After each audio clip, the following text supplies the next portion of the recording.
All right, the second screencast that was requested from my Year 10 group was how to do the notes page.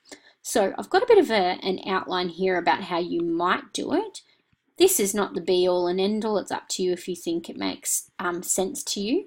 And it really depends on whether you're certain about the kind of question that you're going to tackle. Given that most of you have written an essay on each of these topics, I would suggest that you prepare for either eventuality, whether it be about emotions or if it's about materialism and ideology. And what I mean by ideology is, I'll pull the dictionary definition up for you, actually, that might make it a bit easier. But it's the set of beliefs or characteristics of a social group or individual. So what that is thinking about whose ideologies are at play in each of these texts. You've got the Khmer Rouge, who want to reject materialism because they are attempting to pursue an equal society, and they see an equal society as one in which people work on the land. They want communism to be the kind of political ideology of the day, and that means that everything is shared. We all work together, we get what we need, and that's all we get. It's not about individuality and pursuing your own goals. Whereas the ideology in Into the Wild is Chris's ideology. He wants to reject materialism, and he wants to pursue these ideas that the romantic writers like Tolstoy, Thoreau, and London have written about in their books. And so his kind of pursuit of this romantic view of life, where he's going to reach the truth, is what drives him. And also some people might say that's noble and admirable that he goes and does all that, whereas other people might say that he's arrogant and thoughtless or reckless. So there's different perspectives on that, on his pursuit of his personal ideology, and also different, probably less different, but the opinions on the ideology of the Khmer Rouge and the way they treated their whole people is varied as well. So obviously they thought they were doing the right thing at the time. They thought that they were creating a fair and equal society. But in retrospect, when we know that because Lung is writing in retrospect after the war, this was not fair, and things, it was difficult for a lot of people. So, right. How I break it up is I've put some key vocab that I would know I'm going to put in any introduction. So memoir, the title, the fact that she's the author and her name, the fact that this is a film adaptation, Into the Wild, it's directed by Sean Penn, and you could say it came from the original author, John Crowker, I think that's how you spell it. You've got protagonists, a key vocab there, Christopher McCandless and Lung Un, and then their families who feature, and friends. You've got like Jen and Rainey and Wayne, etc. So what you can look at is if you're doing something about the kind of emotional state or the inner strength that people rely on, you would be looking at some of these emotions. Now, there's 6 different ones here. You're going to pick the 3 that you would like to talk about, or maybe you're talking about 2 in one paragraph. You might talk about how the guilt leads to a sense of loneliness, or how the anger is the result of a sense of loss. You know, you can link 2 emotions within the text and explain how that one produces the other.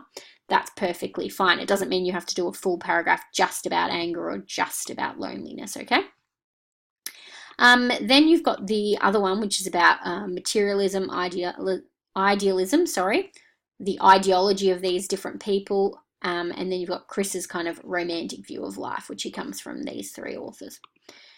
And there are some paragraph ideas there, and that's just from our planning that we did in class, so there's nothing new there, but you can just see what you might list up here. So you might put a line down and put intro 1, intro 2, depending which paragraph which essay topic you choose. All right, then I've broken the rest of the page up into kind of 2 columns, but broadly speaking, the idea 1, idea 2, and 3.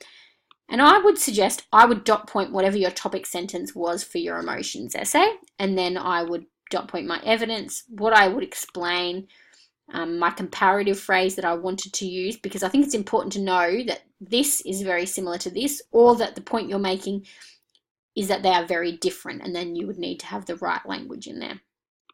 Then I would put your evidence for your second text. So this might be First They Killed My Father. This might be Into the Wild. Evidence for text 2, linking sentence. Now this is one way to do it. Some people might like to have a quote from Into the Wild and a quote from First They Killed My Father up here and have talked about them both together in terms of being similar, and then this second half might be another quote from each of them but talking about how they're different. I'm not going to set this is the exact way it has to be done. This is one way it can be done. And you could do that for both. I've just made a note down here in terms of the conclusion. You might say it's about summing it up. And if you go back to the slides, if you have a look on, I think this is in the week 6 one, 006. Let me go and have a look here. Yeah, 46 to 49. There's some information about conclusions there and a sample one for you. That's quite long. I actually think you could probably shorten that up a little bit, actually a lot. Basically, it's really this. What's the big message of the two texts and how does it have anything to do with what's in the topic? So if we're looking at those practice questions from the last slide, compare the extent to which Lung and McCandless are driven by their emotions, we might say Chris's pursuit of survival is an emotional one in which he seeks to kind of rebuild the person he is with his new identity, Alexander Supertramp, relying on the emotions of to renew him, to cleanse him and renew him in the wild. In contrast, Ung's memoir recounts a journey of physical survival that is harsh and difficult, and you could talk about the negative emotions there. But basically, it's summing up what's Penn's movie, kind of what's the overall message of that in terms of survival, and what's Ung's message of survival in her novel, First They Killed My Father. Why did she write it? What's her point? And then in contrast, if you were doing the materialism one, you might say both texts illustrate the significant impact one person's ideology can have on those around them. In First They Killed My Father, you've got one man, Pol Pot, but this infects an entire nation. In contrast, Into the Wild, you've got Krista McCandless, known as Alexander Supertramp, and his effect is really on his family and the people he meets on his journey. But then also you've got the fact that this book became so popular that it became a film.